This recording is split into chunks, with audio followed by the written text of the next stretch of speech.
Hey, what's up, everybody? Hey, I'm Steenie. And I'm Don, and we are the Hopkins family. We want to welcome you to our channel. This video is going to give you a little bit of insight on who we are as a family. Yes, so one fun fact about the both of us is that we were each named after one of our parents. That's right. You want to talk about your name first? Yeah, absolutely. So my name is Donald Hopkins. I was named after my father, who's a senior. I'm junior. And the funny thing is, it's funny now, but I had a kind of a traumatizing childhood because of my name. And so if you've ever had that experience where you had a name and kids make fun of your name, and it's brutal. Kids are lethal, let me tell you. So I was in the second grade, fun story. It wasn't funny at the time, it's funny now. I was in the second grade, Mrs. Jenkins' class. I don't know why I remember that. And so Mrs. Jenkins brought me, that was during the time when the teachers, and they might still do this, the teacher brings you in front of the class and introduces you to the class and says your name. Now, in a normal setting, this is actually kind of okay. This is okay. But I knew that she was going to introduce me as Donald Hopkins. Now, at that time, I was called DJ. I had a nickname. My parents called me DJ, my family, everyone called me DJ. And I told the teacher, she asked me, she said, "What's your name?"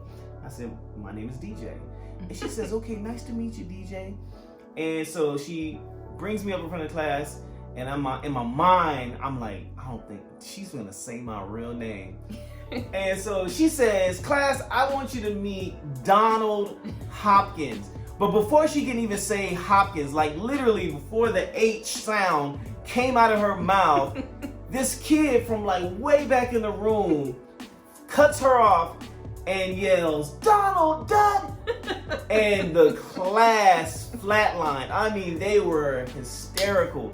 Oh. And I'm just sitting there all embarrassed. I'm like, hey, and she's just got this big old smile on her face like she just accomplished something. And, I was traumatized as a kid because of my name. And so, anyway, but yeah, I was named after my father. We have our oldest son. His name is Donald also. I decided that, having a name passed down to you is almost kind of like, receiving a legacy and then passing it on. And that's kind of what, it was a big deal for my dad to name me after him. And so I felt like, as an adult, it would be a treasure and a legacy to pass it on to my son. Now, my son does also have a nickname. We call him Trey. And great, beautiful little boy, smart, intelligent, all of the above. And but we do call him Trey, but his name is Donald. That's a fun fact about my story when it comes to my name. What about you? So for me, I was named after my father. His name is Ernest, and my first name is Ernestine. And so for me, growing up, I didn't like my name either. I didn't want to hurt my dad's feelings, but I really did not like my name because kids made fun of me too.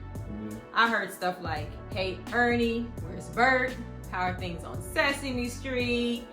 Like all those things. And I just hated it. I used to always dream about my name being something else. That's pretty funny. That's actually still pretty funny now as an adult. It is. It is funny, when I look at it now. But back then I was like, oh gosh, why can't I have a cute name, Something easy and simple. I mean, even as an adult, people messed up my name. I've been called Thermogene. Okay, that's pretty bad. Augustine. I've been called everything you can think of. But now, I like my name. I love that I'm named after my father. We have a great relationship. I'm good with it now. But back in the day, no. So that's my story on my name. So, fun fact about us, we were both named after our parents, and we sound like an old couple, Donald and Ernestine. So we sound like we're about 80 years old. We're used to it though. So with arthritis. I rebuke that. I know, right? But we do sound like that couple. Yeah. But so that's a fun fact about us. Also, just some things that I'm into. Ernestine's gonna share some things that she's into. I do work for a pretty large church here in San Antonio. I'm the service producer there. That's what I do during the day. I also own a production company. I co-own a production company with my partner Kevin Pope. The name of the company is called The Cato Co, which stands for The Cato Company. And we do film production and photography. And God has really blessed us in that area to do something that we really love. And so to add this to the mix is actually going to just be even more fun.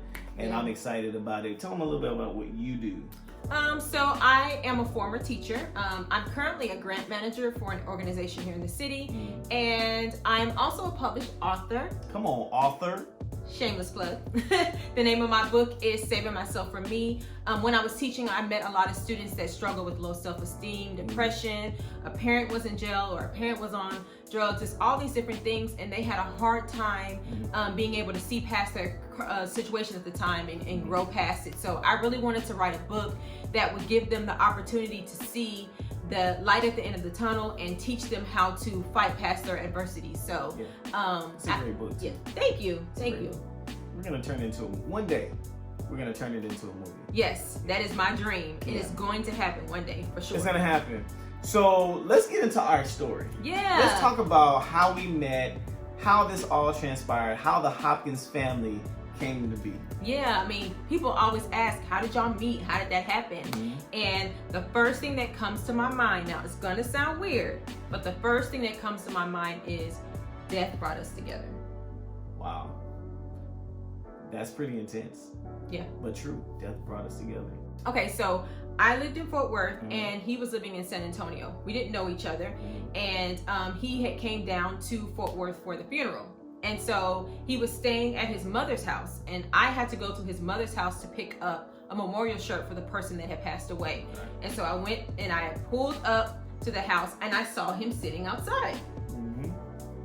See, he has a smile on his face because he always tries to make this part sound a certain way.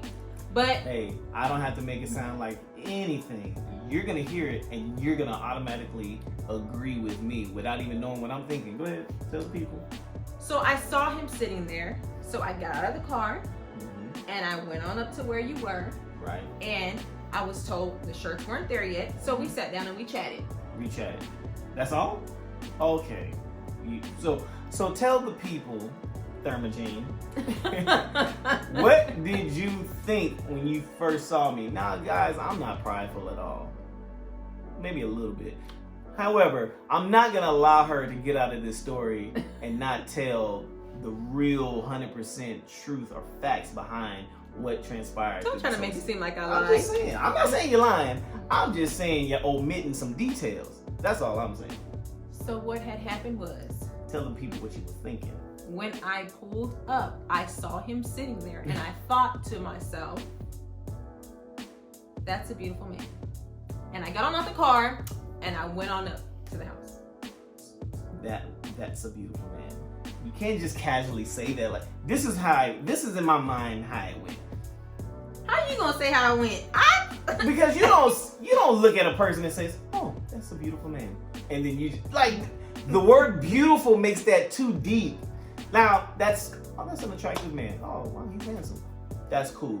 But beautiful? Nah. In her mind, I'm sure she was like, wow. Wow. Oh, he's gonna add narrative. That's a beautiful man.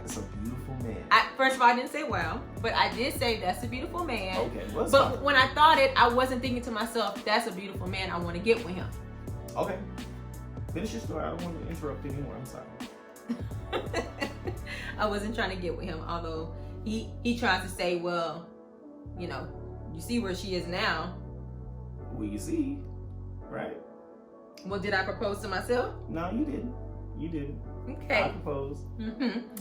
So as I was saying, I went up and I sat down next to him. We were talking and chit-chatting, and we just kind of hit it off. So we became friends from there. After the funeral, we stayed connected and got to know each other. And I went to San Antonio a few times to visit. We went on some double dates because we weren't trying to get together, you know? Right. And when she said double dates, meaning I was on a date with another young lady, she was on a date with another guy, and we went on dates together. Right. So we were double dating and really had not disclosed or even, I think, was even aware of an interest towards each other at that time. We weren't. Yeah. Like I said, I wasn't trying to get with him because if so, we wouldn't have been on a double date.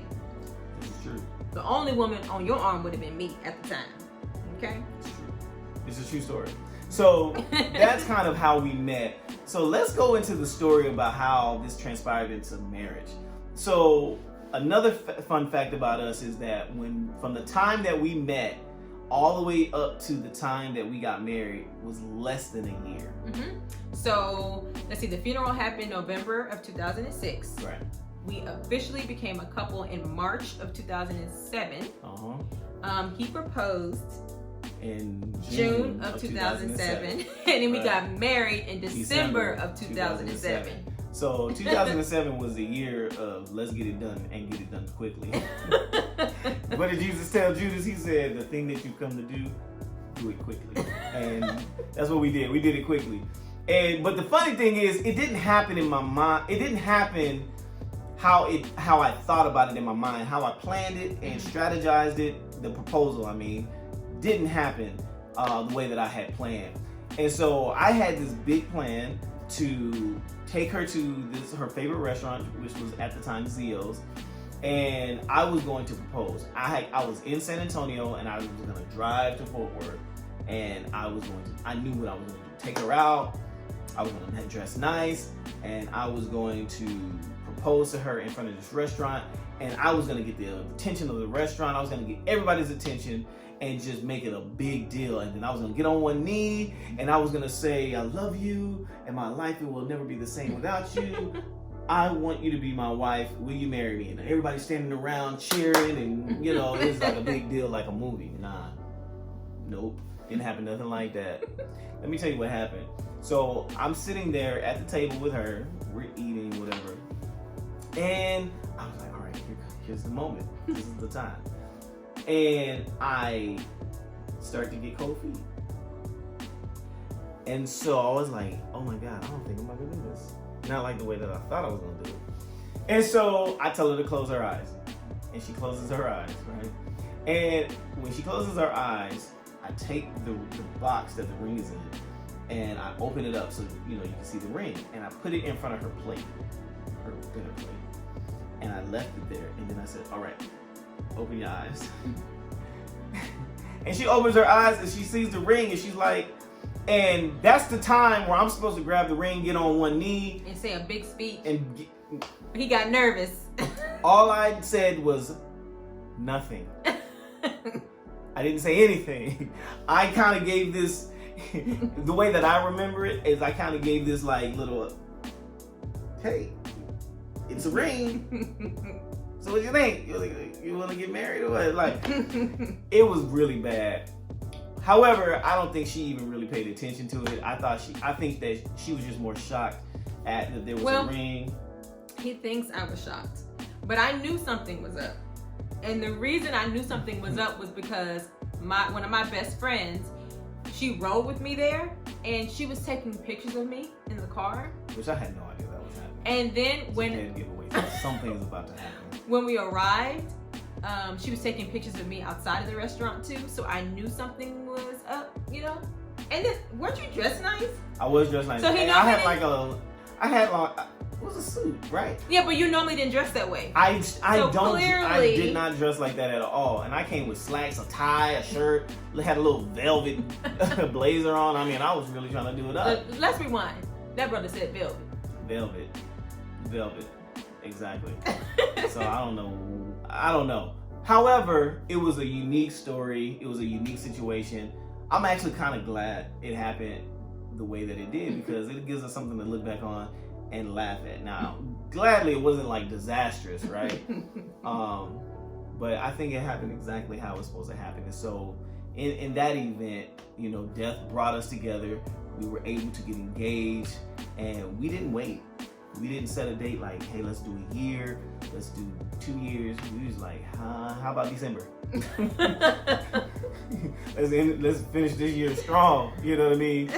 And so from March to June we were married, June to December, we were engaged, and then from June to December, we were married, and that was it. We moved in together. So we just made 13 years. 13 years. December 1st, 13 years with 3 kiddos. 3 kids. We have Brianna, we have Trey, and we have Jace. All 3 of them are very intelligent, very unique, and very creative kids. Now I know I'm supposed to say that because I'm their dad, but I'm telling you that we have some great kids. And they also have a touch of goofy because we are their parents. We are their parents. They got it on. They can't help it. But you're gonna see all of this as these videos progress, as our time progresses, and you guys spend more time with us and walk on this journey with us. You're gonna get to know each of us. You're gonna get to know the kids. You're gonna get to know our personalities. It's gonna be fun. It's gonna be great. So last thing we want to talk about is kind of our mantra, what we're going to be, I don't know, this is kind of what we're going to state in our social media, even on our YouTube channel, something you'll see often, and that is Jesus is King. Family is everything. And life is good. So just to give you a little context behind that, Jesus is King. We're believers. We believe in Jesus Christ. We're followers of Jesus Christ. And we believe that no matter what you go through in this life, the highs, the lows, at the end of it all, Jesus is still King. Absolutely. And family, nothing is bigger than family. Family is everything. It has to be. And we believe that, you know, if you have any issues with your family, unforgiveness, whatever the case is, and I know that happens in every family. It happens in my family, her family, all of that. But there must be a time where you come to realize that it's not worth it. Yeah. Because once that person is gone, you can never get that time back. You can never have that discussion or there's no reconciliation. There's nothing. You cannot get that back. And there's no issue, there's no offense that's greater than the bond and the love that we should have for our family. And so family is everything, and most certainly not least, but last is life is good. And what makes life good is the fact that we have it. The Bible says that life is a vapor. That means one moment we're here, we're thriving, we're young, we're living life, and before you know it, we're out of here. Yeah. We're gone. Life is a vapor. And so remember, and this sounds cliche because we say it so much, but it could be worse. Life could be worse. I know we have highs and we have lows. We have emotional highs and emotional lows. And we go through things. We have experiences, right, that are not the best experiences. And sometimes that thing takes us out or it knocks the wind out of us, but it doesn't kill us. Life, even after that, life is still good because we have an ability to fight another day, to live another day, to have an influence and an impact on this world. So remember that Jesus is King, family is everything, and life is good. See you guys in the next video. Thank you so much for watching our video today. Do me a favor and go in and like the video and also share it with your friends and family. And don't forget to subscribe so that you can be notified when we post our videos every Saturday. Also, we want to hear from you. Leave a comment. Ask us some questions. What is it that you want to see? What kind of videos do you want us to post? What do you want to know about us? We want to actually answer some of your questions and cater to what it is that you want to see from us, because we want to give you the best content and we want to give you content that you're interested in. All right? Well, we'll see you next time. Bye.